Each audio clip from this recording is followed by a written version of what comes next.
Hello guys, welcome back to my channel earth mom Dehradun. मैं हूं ज्योति और वेलकम है आप सभी का मेरे चैनल में।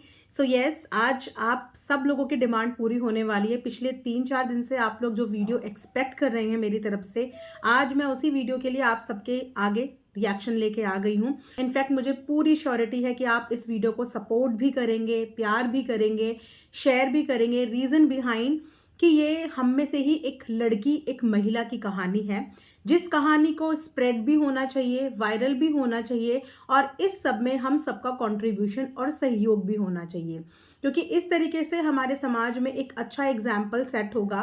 कहीं पे औरतों को दबाया नहीं जाएगा। वैसे मेरी जितनी भी फीमेल ऑडियंस है, मैं ये भी जानती हूँ कि मेरे चैनल पे ज़्यादातर जो व्यूअर्स हैं वो एक फीमेल ऑडियंस है, और मैं ये भी जानती हूँ कि आप लोगों ने समय समय पे हर एक महिला को सपोर्ट किया है, समय समय पे मेरे हर रिएक्शन को सपोर्ट किया है, और इस रिएक्शन को सपोर्ट करने की मैं पर्सनली आप लोगों से रिक्वेस्ट करना चाहूँगी। तो चलिए आज का रिएक्शन वीडियो हम लोग विदाउट एनी फर्दर डिले शुरू करते हैं। तो आज मैं जिस लड़की के बारे में बात करने वाली हूँ वो है रेनू गुप्ता। आई नो कि आप में से बहुत सारे लोग उन्हें जानते होंगे, और जो लोग नहीं जानते हैं मैं क्विकली उनके बारे में आपको एक इंट्रोडक्शन दे देती हूँ।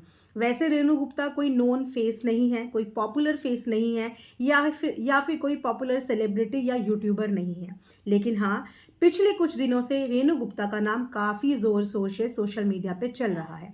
थोड़ी सी रेनू गुप्ता की हिस्ट्री में आप लोगों को बता देती हूँ। रेनू गुप्ता ने अपना जो चैनल है वह नवंबर 2020 में स्टार्ट किया है। एक व्लॉगिंग चैनल से उन्होंने शुरुआत किया, लेकिन अपने चैनल में वो कंटिन्यू नहीं थी। उनके चैनल पे बहुत कम वीडियोस हैं। इतने साल पहले उनका चैनल खुला था, लेकिन उस हिसाब से चैनल पे काम नहीं किया गया है, या ये बोले कि उन्होंने बहुत मिनिमम व्लॉग्स, मिनिमम वीडियोस अपने चैनल पे डाली हैं। लेकिन अभी 8 दिन पहले उनकी एक वीडियो को थोड़ी सी हाइप मिली, क्योंकि रेनू गुप्ता शादी करने जा रही थी। जी हाँ, 8 दिन पुरानी वीडियो में उन्होंने अपने लगन का एक व्लॉग शूट किया और लगन का एक वीडियो डाला। लेकिन लगन का वीडियो डालने के बाद किसी को इस बात का अंदाजा नहीं था कि नेक्स्ट पल इस लड़की की जिंदगी में क्या होने वाला है। सबसे ज्यादा शॉकिंग आप लोगों को ये सुन के लगेगा कि वो 8 दिन वाले व्लॉग के बाद जब अभी 4 दिन पुराना एक वीडियो आया तो सब लोगों के होश ठिकाने रह गए। जिस रेनू गुप्ता को मैक्सिमम 1000-2000 व्यूज भी आ जाएं वो भी बहुत बड़ी बात होती थी, सडनली उनका जो वीडियो है वो वायरल हो गया, और अब तकरीबन उनके वीडियो में 6 से 7 लाख व्यूज हो चुके हैं। प्लस रेनू गुप्ता को जब फर्स्ट डे मैंने देखा था तो उस समय पे उनके चैनल पे 1000 में सब्सक्राइबर थे, यानी कि ऑलमोस्ट 1 या 1,500 सब्सक्राइबर। और आज के डेट में रेनू गुप्ता ने 7,500 की यूट्यूब फैमिली इकट्ठा कर ली है। लेकिन क्या रेनू गुप्ता के साथ हुआ वो सब कहानी भी मैं आपको वीडियो में बताने वाली हूँ। आप वीडियो को एंड तक जरूर देखना। रेनू गुप्ता एक रिलेशनशिप में थी। जी हाँ, ये लव कम और अरेंज मैरिज थी।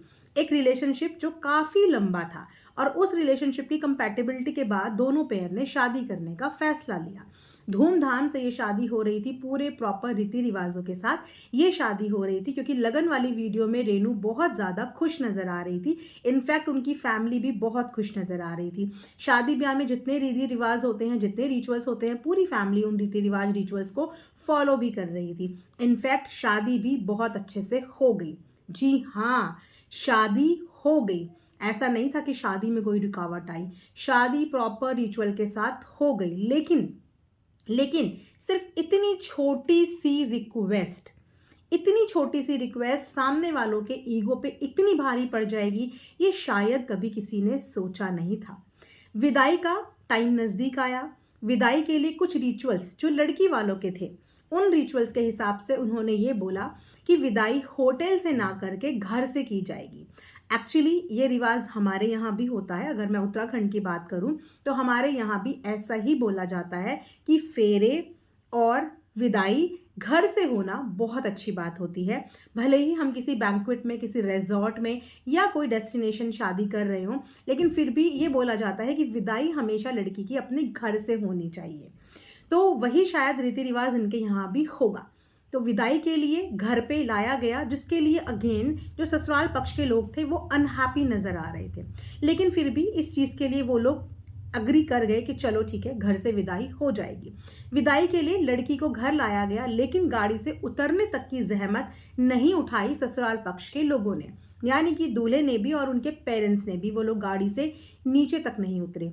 तो विदाई से पहले एक छोटा सा रिवाज होता था रेणु गुप्ता के घर की तरफ, जहाँ पे हाथों के एक छापे बना के एक वॉल पे लगाया जाता है और वहाँ पे मत्था टेकने के बाद, यानी कि माथा टेकने के बाद दूल्हा दुल्हन का विदाई होती है लड़की की। सुनने में कितना छोटा सा रिचुअल है और सर झुकाने में कितना ही वक्त लगता है। हम तो सर हर जगह पे झुकाते हैं, कहीं पे हमें मंदिर, मस्जिद, गिरजाघर भी दिख जाए ना, तो वहाँ पे भी हमारा सर ऐसे झुक जाता है। तो यहाँ तो एक रिचुअल था, एक रिवाज था, और वहाँ पे मत्था टेकने को लेके हुआ सबसे बड़ा बवाल। जी हाँ, जब माथा टेकने के लिए बुलाया गया लड़के को, तो वहाँ से लड़की की मम्मी ने बहुत ज़्यादा लड़ाई झगड़ा करना शुरू कर दिया। सिर्फ क्यों? क्योंकि उनके हिसाब से माथा नहीं टेकना है। वो चाहती थी कि ये जो माथा है ये वहाँ पे टेका जाए, यानी कि ससुराल में। यहाँ पे ये माथा नहीं टिक सकता, जबकि सामने भगवान के ही हाथों के छापे थे। वो एक रिवाज था, एक संस्कार था, और सिर्फ माथा टेकने की ही तो बात थी, लेकिन उन्होंने अपने बेटे को माथा टेकने के लिए अलाउ नहीं किया। और साथ ही साथ वधू पक्ष के, यानी कि रेणु गुप्ता की फैमिली के साथ बहुत ही अभद्र और बदतमीज वाला व्यवहार किया।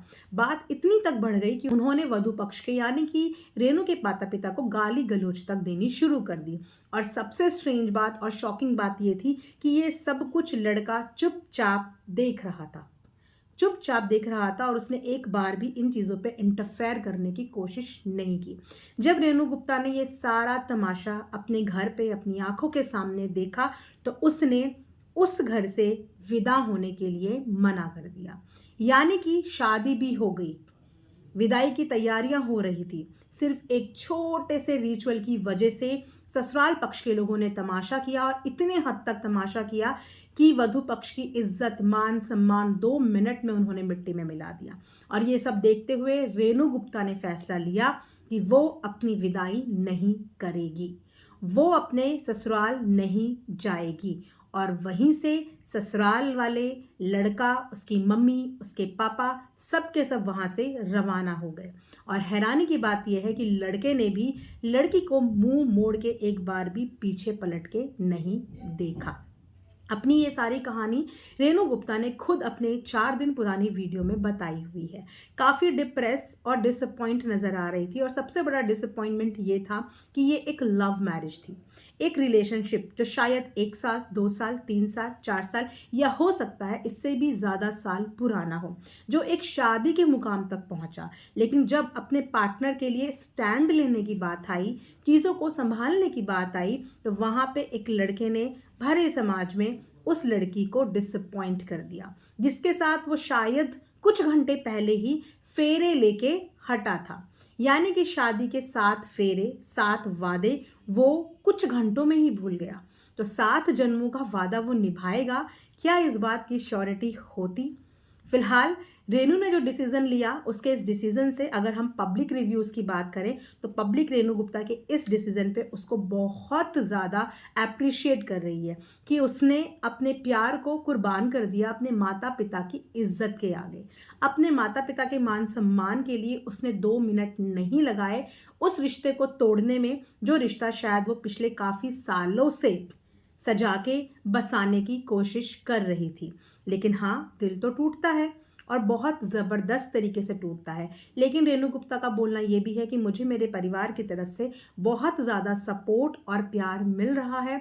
उन लोगों का कोई भी मेरी तरफ प्रेशर नहीं है, और वो लोग मेरे पे सपोर्ट ही कर रहे हैं। लेकिन मैं सिर्फ ये शिकायत करती हूँ कि मैं जिस इंसान के साथ घर बसा के ज़िंदगी बिताने का फ़ैसला ले रही थी, उस इंसान ने एक बार भी पलटकर मुझे देखा तक नहीं, एक बार भी पलटकर एक शब्द नहीं बोला, जब उसी के घर वाले मेरे ही सामने मेरे माता पिता का अपमान कर रहे थे, उनको गाली गलौज कर रहे थे। एक बार भी उसने उन्हें रोकना ज़रूरी नहीं समझा। तो क्या बोलेंगे इस तरीके के मॉडर्न रिलेशनशिप को आप लोग?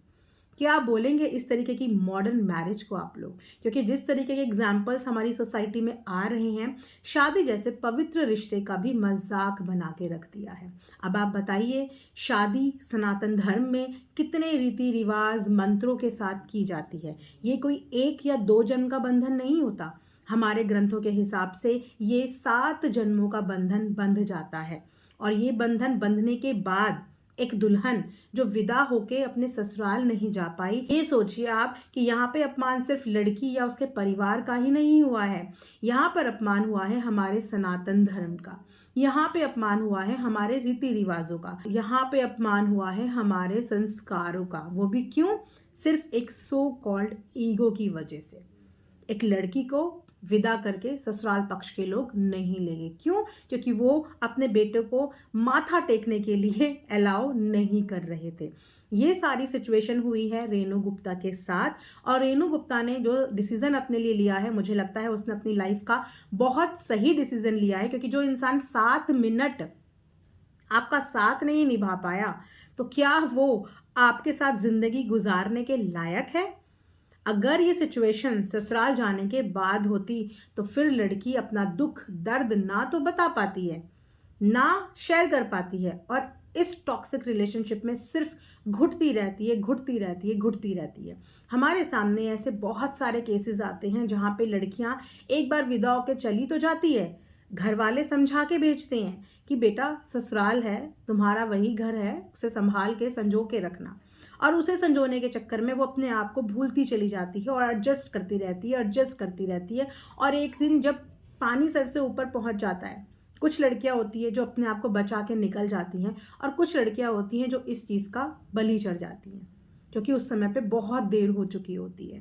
तो किसी भी टॉक्सिक रिलेशनशिप में आगे बढ़ने से अच्छा है आप ऐसे रिलेशनशिप को तोड़ने का दम रखें, और एक्चुअली ये दम रखना चाहिए। बहुत सी लेडीज़ हमारे आगे ऐसे एग्जाम्पल आए हैं कि लोगों ने अपने हस्बैंड की चीटिंग तक को माफ़ किया है, मल्टीपल टाइम्स चीटिंग को माफ़ किया है, उनको बार बार मौका देते हैं, लेकिन उस मौके का नतीजा क्या होता है?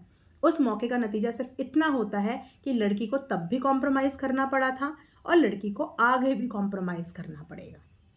लेकिन जो इंसान एक बार धोखा दे दे, वो इंसान कभी आपका अपना हो ही नहीं सकता। रेनू गुप्ता ने एक टफ फैसला लिया है, क्योंकि अगर ये शादी नहीं होती तो हाँ, उसकी शादी नहीं हुई है ये बोला जाता, लेकिन शादी हो चुकी थी, शादी हो चुकी थी, और सिर्फ विदाई के समय पे ये सारा का सारा मैटर हुआ, और उसने हिम्मत करके अपने आप को विदा करने से रोक लिया और अपने माता पिता की इज्जत को ज़्यादा प्रायोरिटी दी। तो मैं सल्यूट करती हूँ रेनू गुप्ता को उसके इस फैसले में, और मैं सपोर्ट करती हूँ उसको, और हर उस लड़की को ये एडवाइस करूँगी कि जहाँ पे आपकी इज्जत ना हो, ऐसे रिलेशनशिप का कोई भी इम्पोर्टेंस नहीं होता। जो लड़का, जो पार्टनर आपके लिए खड़ा ना हो पाए, वो पार्टनर आपके लायक ही नहीं होता।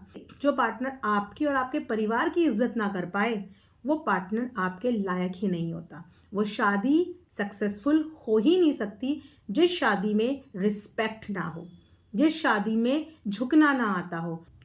आप सबके डिमांड पे एक ये टॉपिक था जो बहुत ज़्यादा वायरल चल रहा था। मैंने सोचा मैं इस वीडियो के माध्यम से, मेरे पास एक प्लेटफॉर्म है जिस माध्यम से मैं अगर रेनू गुप्ता की थोड़ी सी भी हेल्प कर पाई या समाज में इस अवेयरनेस को फैला पाई, तो आप सबके डिमांड पे मैंने इस टॉपिक को यहाँ पे कवर किया। मेरा एक छोटा सा कॉन्ट्रीब्यूशन हो सकता है कि रेनू गुप्ता जैसी बहुत सारी लड़कियाँ, उनके लिए एक मोटिवेशन का काम करे। और आप सब लोगों को भी मैं बोलूँगी कि इस वीडियो को आप लोग सपोर्ट करो, और ऐसे जितनी भी लड़कियां फैसले लेती हैं उनके इस फैसले में उनको सपोर्ट करो, ताकि लड़कियां बोल्डली अपनी ज़िंदगी के डिसीजन ले पाए, और समाज के दबाव में आके सिर्फ समाज के दबाव में आके ऐसा कोई फैसला ना ले जिसकी वजह से उसको कल को पछताना पड़े।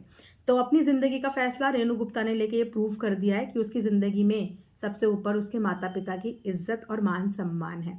आप लोग ज़रूर बताना कि रेनू गुप्ता के इस फैसले से आप लोगों को कैसा लगा। कमेंट सेक्शन में कमेंट करके ज़रूर बताना कि वीडियो कैसा लगा, और अगर और भी कोई टॉपिक है जो आप चाहते हैं कि मैं कवर करूँ तो आप वो भी मुझे बताना। Definitely as soon as possible मैं उस टॉपिक पे भी वीडियो लेके आप लोगों के समक्ष ज़रूर आऊँगी। तब तक जिन्होंने चैनल को सब्सक्राइब नहीं किया है, साथ में सब्सक्राइब भी कर दीजिएगा, वीडियो को लाइक भी करना। Thanks for watching earth mom Dehradun.